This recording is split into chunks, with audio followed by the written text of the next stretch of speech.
वर्ष 2024 का प्रतिवेदन संख्या नंबर 1 की प्रतियां सदन पटल पर प्रस्तुत करती हूं। सभी सदस्यों को वितरित की जाए प्रति सीएजी की रिपोर्ट। माननीय सदस्यगण, मैं आपको भारत के नियंत्रक महालेखा परीक्षक की रिपोर्ट को सदन में प्रस्तुत करने से संबंधित पृष्ठभूमि से अवगत कराना चाहता हूं। सदन में सदस्यों को सीएजी रिपोर्ट पर चर्चा करने में सहायता करने के लिए इसको उजागर करना जरूरी है, क्योंकि उक्त रिपोर्ट अब सदन के विचाराधीन है। यह इसलिए भी महत्वपूर्ण है क्योंकि सदन के कई सदस्य पहली बार चुनकर आए हैं और इस पृष्ठभूमि की जानकारी मिलने से उन्हें रचनात्मक ढंग से चर्चा में भाग लेने में मदद मिलेगी। सीएजी एक संवैधानिक संस्था है जो जवाबदेही है, पारदर्शिता और सुशासन को बढ़ावा देती है। इसे संवैधानिक प्रहरी भी कहा जाता है और इसकी कार्यप्रणाली को माननीय सर्वोच्च न्यायालय ने संविधान की मूल संरचना कहा है। सीएजी जनता, विधायिका और कार्यपालिका को यह स्वतंत्र और विश्वसनीय आश्वासन देती है कि सार्वजनिक धन एकत्रित किया जा रहा है और उसका प्रभावी ढंग से कुशलता पूर्वक उपयोग किया जा रहा है। यह आश्चर्यजनक तथ्य है कि वर्ष 17-18 के बाद से 2017-18 से सीएजी की रिपोर्ट को सदन पटल पर प्रस्तुत नहीं किया गया है।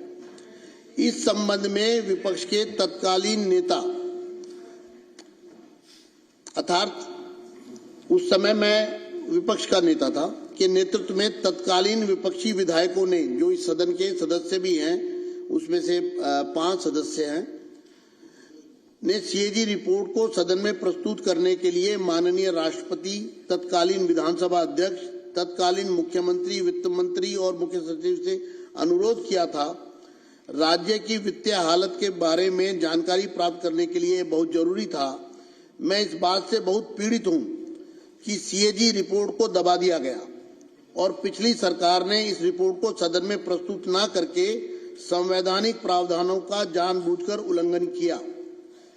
इस संबंध में मैं सदस्यों का ध्यान माननीय उच्च न्यायालय द्वारा रिट याचिका संख्या 1821/2024 में दिनांक 24 जनवरी 2025 को दिए गए अपने फैसले में की गई टिप्पणी की तरफ आकर्षित करना चाहता हूं। साथियों, ये जो सीएजी की रिपोर्ट आज प्रस्तुत की जा रही है, वास्तविकता में एक भ्रांति फैलाई गई, जिसको मैं सदन के समक्ष स्पष्ट करना चाहता हूं कि रिपोर्ट स्पीकर को दे दी गई है, लेकिन हाई कोर्ट ने जो टिप्पणियां की है इस पूरे मामले में, उससे आपको स्पष्ट हो जाएगा कि सीएजी की रिपोर्ट को किस तरह से दबाया गया।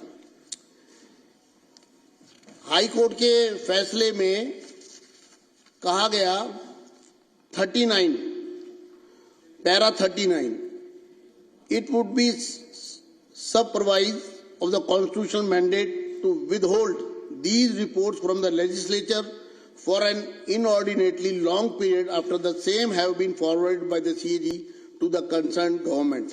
मैं इसका अनुवादित पक्ष पढ़ रहा हूं। इन रिपोर्टों को सीएजी द्वारा संबंधित सरकार को भेजे जाने के बाद इन्हें विधायिका से अर्थात सदन से सदस्यों से बहुत लंबे समय तक रोके रखना संवैधानिक जनादेश के विरुद्ध होगा। ये हाई कोर्ट की टिप्पणी है। दूसरा,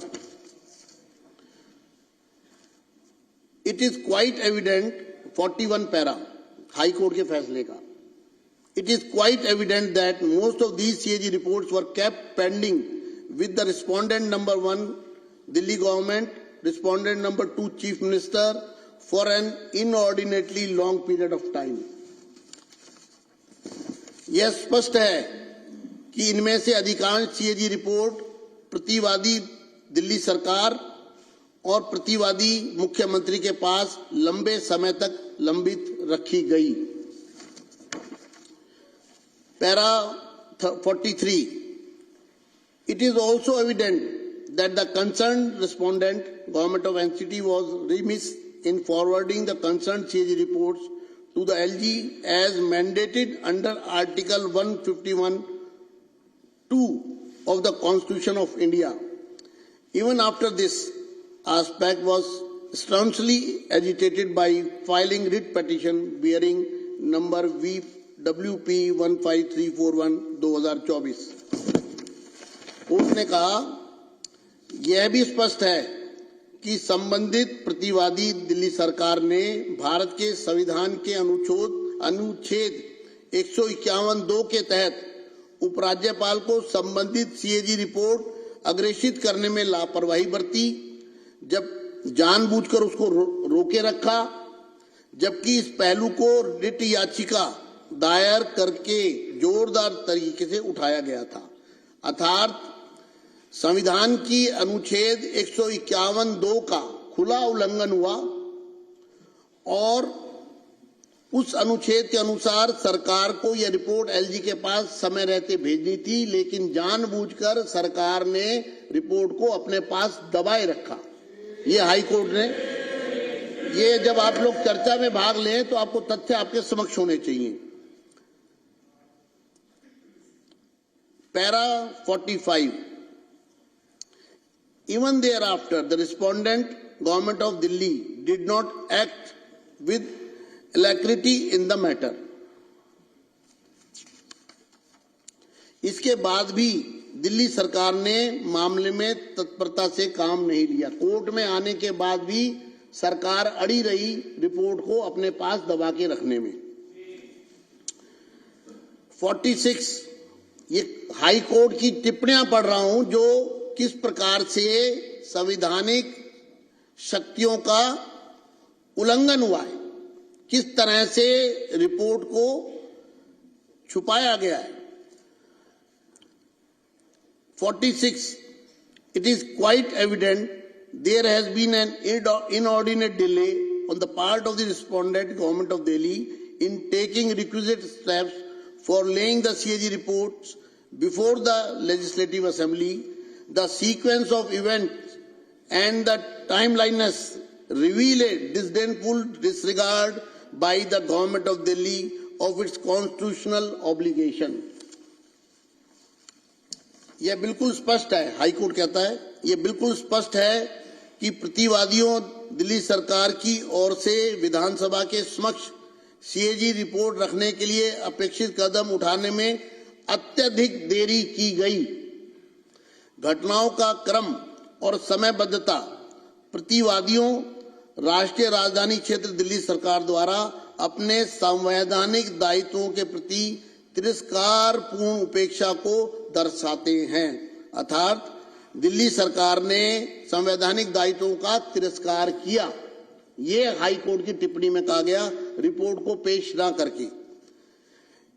ये माननीय, these are the words of the Honorable High Court. These are very critical and strong observations. In para 49, the Honorable Court has said, it is directed that once the Legislative Assembly is constituted and summoned, pursuant to the upcoming elections, requisite steps shall be taken by the respondent, Government of Delhi, inter alia under Rule 24, 27 and 289 of the Rules of Procedure for the purpose of laying the CAG reports as expeditiously as possible। यह माननीय उच्च न्यायालय के शब्द हैं। यह बहुत ही गंभीर और कड़ी टिप्पणी है। इसके अलावा पैरा 49 में माननीय न्यायालय ने कहा है, यह निर्देश दिया जाता है कि आगामी चुनावों के बाद जैसे ही विधानसभा का गठन होता है और सदन को आहूत किया जाता है, दिल्ली सरकार द्वारा अन्य बातों के साथ साथ प्रक्रिया नियमों के नियम 24, 27 और 289 के तहत सीएजी रिपोर्ट को यथाशीघ्र सदन के पटल पर रखने के लिए आवश्यक कदम उठाए जाएं। अतः यह बहुत ही खुशी की बात है कि नई सरकार द्वारा माननीय उच्च न्यायालय के निर्देश के मद्देनजर और अपनी जिम्मेदारी को समझते हुए दिल्ली की जनता के प्रति पहले ही सत्र में पहले ही दिन आज सीएजी रिपोर्ट को सदन पटल पर प्रस्तुत किया जा रहा है। मुझे उम्मीद है कि सीएजी रिपोर्ट में दिए गए निष्कर्षों और सार्थक सकारात्मक विचार विमर्श करेंगे। आज हम एक रिपोर्ट ला रहे हैं, उसका कारण ये है कि ये वॉल्यूमिनस है, बहुत बड़ा, चूंकि ये पिछले कई वर्षों का बैकलॉग है और हम चाहते हैं कि दिल्ली की जनता के सामने सब चीजें बहुत स्पष्ट रूप से आए। इसलिए आज एक रिपोर्ट सदन के पटल पर रखी गई है और इसी तरह से आने वाले दिनों में दूसरी रिपोर्ट लाई जाएगी। मैं चाहता हूं इस रिपोर्ट पर सदन में कुछ सदस्य जिनके मेरे पास नाम आए हैं वो पूरी तरह आतुर हैं कि हम इस चर्चा में भाग लेना चाहते हैं सीएजी रिपोर्ट के बारे में। क्योंकि सीएजी की रिपोर्ट आज यहां पर ले हो गई है, इसलिए मैं इस चर्चा को ऑन करता हूं। और क्योंकि ये मामला बहुत गंभीर मामला है, सीएजी की रिपोर्ट को दबाना एक तरह का क्रिमिनल ऑफेंस है मेरी नजर में, तो इस पर सभी सदस्य अपनी भावनाओं को व्यक्त करना चाहते हैं। जितने सदस्य मौजूद हैं सभी की तरफ से रिक्वेस्ट आ रही है।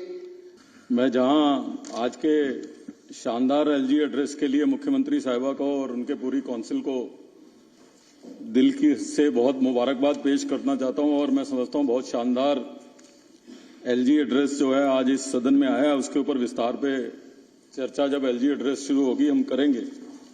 अध्यक्ष जी, मैं आपकी पीड़ा समझ सकता हूं और निश्चित रूप से बहुत दुर्भाग्यपूर्ण है और इससे बड़ा लोकतंत्र का बाबा साहब के जो ठेकेदार बन रहे हैं, बाबा साहब के सपनों को चकनाचूर करने का कोई काम नहीं हो सकता कि आपको 15 मिनट ये समझाने में लगा है, आपको ये बोलना पड़ रहा है कि सीएजी की रिपोर्ट जो है हम रख रहे हैं जैसे हम बहुत बड़ा काम कर रहे हैं।